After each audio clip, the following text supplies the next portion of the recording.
জীবনে দুদিনের শান্তির জন্য কলকাতা থেকে মাত্র 250 কিলোমিটার দূরে নির্জন শান্ত সমুদ্র সৈকতের ঠিকানা হচ্ছে দুবলাগড়ি সি বিচ।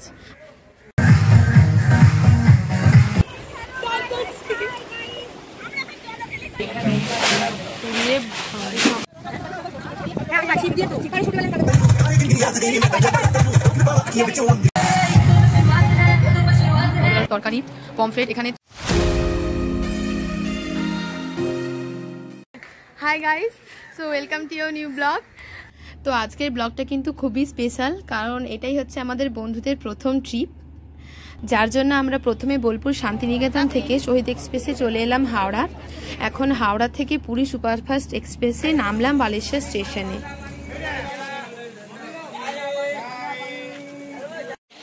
এখন বাজে 5:11, প্রায় ভোর। আমরা যে ক্যাম্পে থাকবো সেখান থেকে গাড়ি পাঠানো হয়েছে, তবে আপনারা চাইলে এখান থেকেও গাড়ি নিতে পারেন। বাঁদিকে রয়েছে অটো স্ট্যান্ড। আমরা এখন অটোতে যাচ্ছি। আর এই যে নদীটা দেখতে পাচ্ছেন, এটা হচ্ছে বুড়িবালাম নদী। আমরা ইতিহাসে সবাই পড়েছি, এটাই সেই নদী যাত্রী বাঘা যতীনের সাথে ইংরেজদের লড়াই হয়েছিল।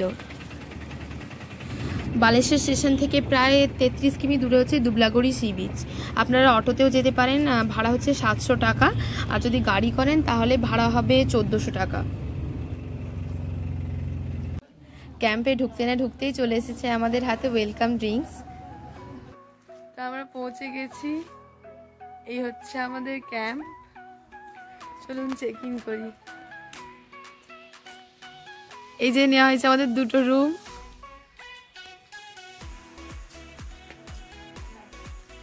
এই হচ্ছে আমাদের রুম। বেডটা বেশ বড়, 5 জনেরই হয়ে যাবে আমাদের।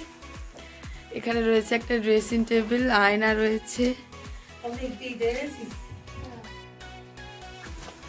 এখানে জামা কাপড় সব রাখা যাবে। রয়েছে একটা চেয়ার, আর ফ্যানও দিয়েছে। সিলিং ফ্যানও রয়েছে একটা, 2টো স্ট্যান্ড ফ্যান দিয়েছে। এখানে বেসিন আর এ রয়েছে। বাথরুমটাও বেশ পরিষ্কার।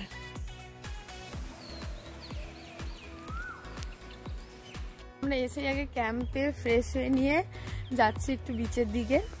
জাস্ট 2 থেকে 3 মিনিটের হাঁটা পথ। 200 মিটার দূরেই রয়েছে বিচ।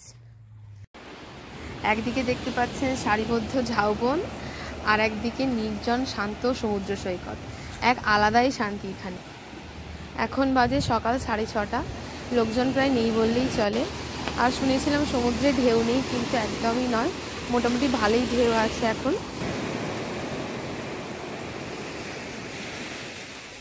কিছুক্ষণ সমুদ্রে সময় কাটিয়ে এখন আমরা চলে এসেছি ব্রেকফাস্টের জন্য।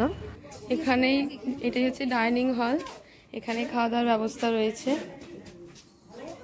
সকাল সকাল ব্রেকফাস্টে রয়েছে আমাদের লুচি, আলুর দম, একটা করে ডিম সেদ্ধ, আর সঙ্গে একটা মিষ্টি। ক্যাম্পে এই যে কটেজগুলো দেখতে পাচ্ছেন, এগুলোর ভাড়া হচ্ছে 1800 টাকা। আর সাইডে এই যে টেন্টগুলো রয়েছে, এগুলোর ভাড়া হচ্ছে 1300 টাকা। দুটোতেই একই খাবার, ব্রেকফাস্ট, লাঞ্চ, স্ন্যাক্স আর ডিনার, আর সঙ্গে তো ওয়েলকাম ড্রিঙ্কস রয়েছেই। 3 জন থাকতে পারবে এই টেন্টে আরামসে। ভেতরে প্লাগও রয়েছে, ফোন চার্জার দেওয়ার। 3 জন থাকার পরেও কিন্তু বেশ জায়গা থাকবে। আমি একটু ঢুকে ট্রাই করে নিলাম। কখনো টেন্টে থাকিনি, নেক্সট টাইম কখনো ঘুরতে গেলে টেন্টে থাকার অনেক ইচ্ছা আছে, দেখা যাক কি হয়।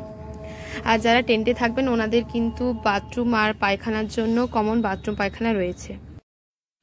তো ব্রেকফাস্টে সেরে নিয়েই আমরা রেডি হয়ে চলে এলাম বিচের দিকে। সমুদ্রের ধারে আসবো আর স্নান না করলে হয়?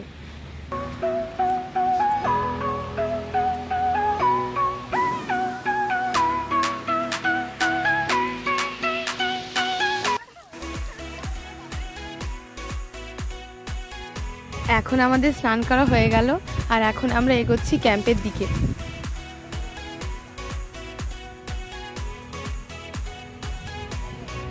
লাঞ্চ আমাদের এসে গেছে। লাঞ্চে রয়েছে ভাত, ডাল, আলু ভাজা, স্যালাড, পটল আলুর তরকারি, পমফ্রেট। এখানে যদি কেউ পমফ্রেট না খায় তাহলে ভেটকিও নিতে পারে। আর আমরা কাঁকড়া নিয়েছি, কাঁকড়ার বদলে চিংড়িও নিতে পারেন। তো এখন আমরা বিকেলের দিকে রেডি হয়ে যাচ্ছি বিচের দিকে। দেখি যদি সানসেটটা পাওয়া যায়।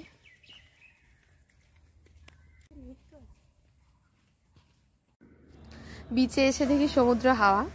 এত কষ্ট করে সেজে গুজে যে ফটোশ্যুট করব বলে এলাম তা তো হলোই না, সঙ্গে আবার সানসেট হয়ে যায় কিছুক্ষণ পরেই ফিরতে হলো। ওই যে দূরে কিছু লোক দেখতে পাচ্ছেন, ওনারা সবাই বিকেলে এসে সমুদ্র দেখতে না পেয়ে খুবই হতাশ। আর আগে থেকেই বলে রাখি, এখানে কিন্তু বিকেলের দিক থেকে ভাটা নামে এবং সমুদ্রের জল ব্যাক হয়, আবার সকালের দিকে জোয়ার হলে তখন আবার সমুদ্রের জল ফিরে আসে। সন্ধে হতে না হতেই কিন্তু ক্যাম্পটা এক অন্যরকম সাজে সেজে উঠেছে, খুবই সুন্দর লাগছে।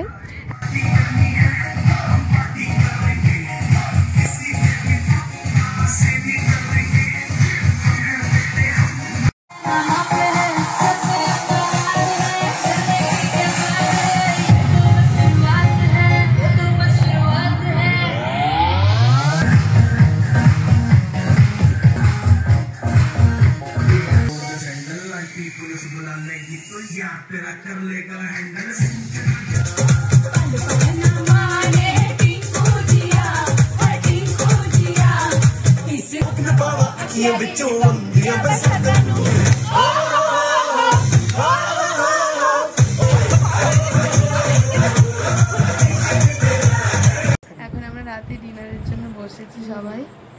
ডিনারে রয়েছে ভাত, পনিরের তরকারি আর চিকেন কষা। কেউ যদি রুটি খেতে চান তাহলে ভাতের বদলে রুটিও নিতে পারেন। ভোরবেলা উঠেই চলে এসেছি আমরা বিচে। এসে কাঁকড়ার গর্ত থেকে অনেক চেষ্টা করা হলো কাঁকড়া ধরার, তা তো হলো না। অগত্যা অপেক্ষা সমুদ্রের আসার।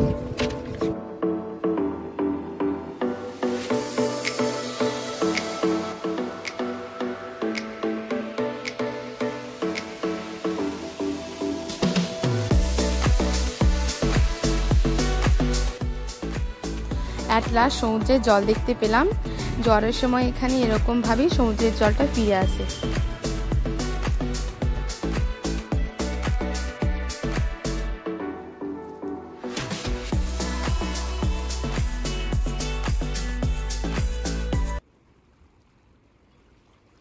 ক্যাম্পে ফিরে আমরা ব্রেকফাস্টটা সেরে নিয়ে চেক আউট করলাম।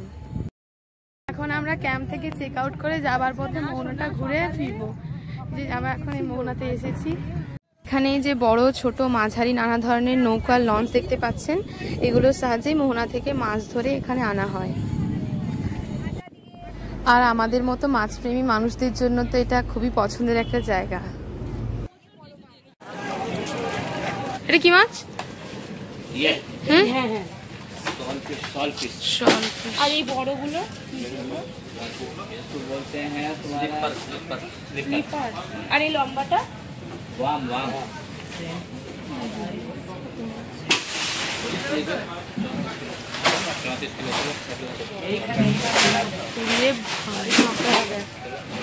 বলছে ভেটকি পমফ্রেট ওগুলো নেই না? এগুলো কি মাছ? চুনো মাছ সব? কি মাছ? কি বললে? এটাই হলো বালেশ্বরের অটো স্ট্যান্ড। এখান থেকে আপনারা যাওয়া আসার জন্য অটো করতে পারেন। ট্রিপ আমাদের শেষ, এবার ফেরার পালা। ফলকনামা এক্সপ্রেসে আমরা এখন ফিরছি Howrah, then Howrah to Bolpur Shantiniketan via Gaya express. তো ইনি হচ্ছেন রঞ্জন দা, ট্রিপলার ক্যাম্পের ম্যানেজার। নমস্কার, আমার নাম Ranjan Kumar Manna, Tripler camp Dublagadi beach. এখানে যে আসতে চাইছেন, যদি আপনি কলকাতা থেকে যারা ট্রেনে আসবেন তো ফলকনামা সকাল 8টার দিকে আছে, শালিমার থেকে ধৌলি আছে। আমাদের নিয়ারবাই রেলওয়ে স্টেশন হচ্ছে বালেশ্বর স্টেশন।